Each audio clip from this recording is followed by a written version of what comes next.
What is going on, fellow trumpeters and musicians? My name is Joshua Zupka, and today I would like to share with you 2 tips that will help you play better starting today. The first one has to do with posture, and the second one has to do with horn angle. Now, years ago, I made a video here on YouTube about posture, but now I'm going to take it one step further. What is a good posture on the trumpet, and why is it important? Good posture, generally speaking, can be broken down very easily as ears above shoulders, shoulders above hips. And that is applicable whether we are sitting down or whether we are standing. That is a great starting point. Now, here is where most people go wrong. We think we've got a good posture. We think we're setting things up properly. However, we are not cognizant of the fact that our surroundings are impacting our posture. What do I mean by that? Well, if we have a microphone in front of us, if we have a music stand in front of us, that will inadvertently affect how our posture is. Consider the following. So I've got a microphone, an imaginary microphone right here, all right? And I'm going to play. Well, I'm gonna face that microphone and I'm gonna probably be looking at it before I go to play. And then I'm gonna bring my horn up and, well, what have I just done? I've just aligned my entire body to that microphone. The same thing happens with music stands. So many people, they don't adjust their music stands properly, and because of that, they actually align their entire body towards the music stand. And why is that problematic? Well, because it's introducing tension into our body.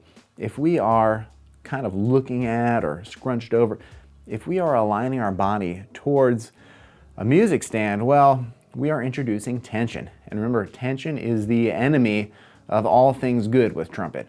Tension is the enemy of a pure and full and open sound. Tension is the enemy of resonance. Tension is going to affect our range, it's going to affect our flexibility, our sound. Every aspect of our playing is going to be negatively affected by excess tension. So we want to eliminate as much as possible. Here is a great way to think about having a great posture. So first of all, adjust your music stand to a position where you can see it while you're standing with a great posture, all right? Now, forget your stand is there. Forget the microphone is there. Forget any of your surroundings are around you. And all you need to do is stand with that nice, big, open posture, look straight ahead, and then bring your horn up, all right? I want you to look straight ahead and then bring your horn up. Don't meet the horn. Don't bring your head forward to meet the horn. That's introducing tension and stress in your neck and shoulders and upper back. What you need to do is bring the horn up to you, but this is only part of it, all right? So when we bring the horn up to us, then if our music stand is over here, all right, that's cool. We don't need to align our whole body. Just look at it with your eyes. It's really that easy. So many people, they think, I have to stare at my stand and then I have to bring the horn up to my face. Well, you've just wrecked your posture. No matter how good you thought it was just wrecked. So what we've got to do is stand up nice and tall and bring the horn up, and then with your eyeballs, look down at, if the stand is here, look there. If it's here, look over there. But maintain that good posture. It's really that easy. Now, here is tip number 2. And this is going to be the easiest for all of my trumpet friends that also buzz on their mouthpiece. And this has to do with horn angle. Now, so many trumpet players are inadvertently playing with the wrong horn angle. And I'm sure you're thinking like, how do you know what horn angle I play with? How do you know whether it's right or wrong? Here's what I'll tell you. So if you are a trumpet player that is used to buzzing, this is going to be the easiest for you to understand. I want you to get your mouthpiece out, and then I want for you to buzz for me a G in the staff. All right, so here is the thing. Generally speaking, when we are buzzing on our mouthpiece, we are playing with the right horn angle. And what I mean by that is the mouthpiece, it's so easy to just get on the face in the right position. We're gonna know if it's the right position or not, because if you too low, too high, it's not gonna work. There's that one sweet spot where it really works. And here's the thing. Most trumpet players, they actually play with a different horn angle than their mouthpiece angle when they buzz. And here's what I mean. So if I went and picked up my trumpet and I played like this, All right, sure, that's good, sounds fine. However, if I compare that to the angle of how I buzz my mouthpiece, what I'm gonna do, I'm gonna buzz that same G on a mouthpiece, and then I'm gonna freeze. I'm gonna freeze my position. I'm gonna keep my mouthpiece where it is.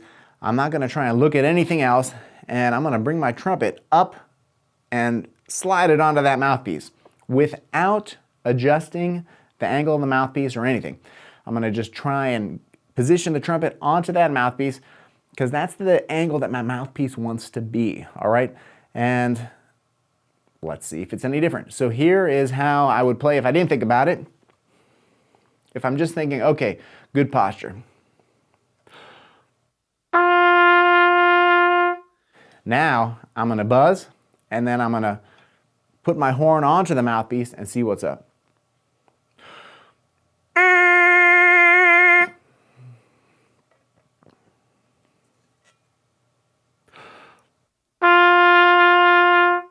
All right, so that is a lower angle. Just a lower angle. For years and years and years, I was playing and I was training myself, okay, I gotta hold it up. Probably started back in middle school, probably started in high school when I was in concert band and marching band, and everyone's like, hold your horn up higher, right? And then of course, just being on gig after gig after gig, you gotta get your bell over the stand so that people can hear you. That being said, that doesn't give us the most efficient way to play. It doesn't give us the most relaxed and the best way for us to play individually. And I'm not gonna say that your horn angle needs to be what mine is. Everyone is different. Everyone's teeth are different, everyone's jaws are different, and the angle that you're gonna have your mouthpiece, well, it's gonna be different than the angle that I have mine. However, you need to find out what works best for you because that's gonna give you the most relaxed and fullest and most resonant sound and just the greatest ease in playing. So check this out, I'm gonna do it one more time. I'm gonna demonstrate playing as without thinking about it, and then I'm going to take myself through that step and I'm going to buzz a note and I'm gonna put the horn on the mouthpiece and then I'm gonna play again. And I want you to tell me which one sounds better. Which one did you think sounded more open and relaxed? Because I know from experience that whenever I make sure that I'm using the right horn angle, it just feels so easy. It is incredible, and you've got to take the time to really explore and understand what is the most efficient and best way for you to play. But I guarantee you, if you can make a habit of this, you are going to see some great improvements in your playing. All right, so here we are, without thinking about posture too much, just thinking about standing tall and bringing the horn up to me.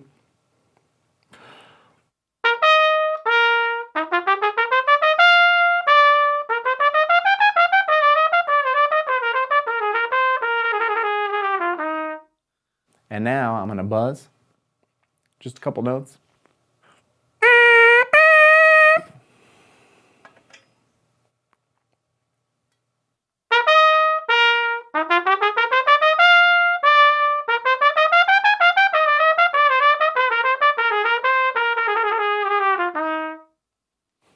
All right, so could you notice and hear a difference in my playing? Just from doing that little change in my posture.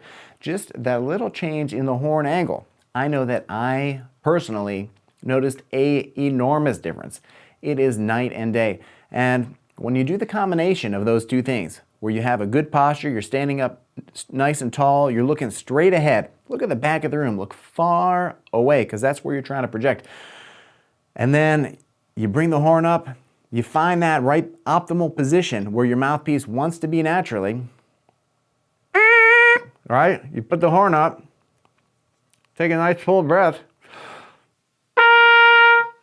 It just is going to be so much better. It is going to be so much more resonant. It's going to be so much easier. I promise. Just try it out.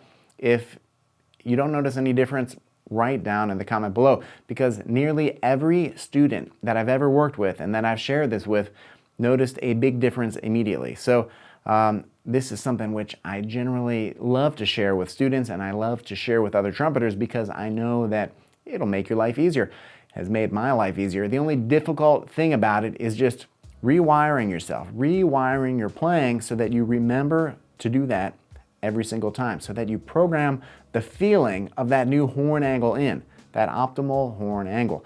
And this is just one of the benefits that I see and that I get out of buzzing. Now, I'm going to do some videos on buzzing in the future. That is a very controversial topic for some people. I have been using the methods of James Stamp for years, and I've benefited greatly from that. However, I know that a lot of people have difficulty bridging the gap from the mouthpiece to the horn, and this is one of the great tools. This, in my experience, is one of those things where you can take the mouthpiece and the trumpet, and you can then take that next step. You can bridge the gap. You can take the benefits of your buzzing and you can take it up to the next level. And the thing that I love about buzzing on the mouthpiece is trumpet's not there. It allows us to really understand what's going on without interference of 4 feet of tubing. It is the truth teller. The mouthpiece tells us exactly what's happening. So the trumpet, it can kind of make it a little difficult to understand exactly what's happening. However, with the mouthpiece, there's not much there to interfere with the signal that you're putting in. So the signal that you're getting out is going to be pretty pure, and it's going to be a great way for you to diagnose exactly what's going on. And I find it to be a great way to find the optimal horn angle. So try those two things out. Really try and have that great posture that is uninfluenced by your surroundings. That is a game changer, I promise you.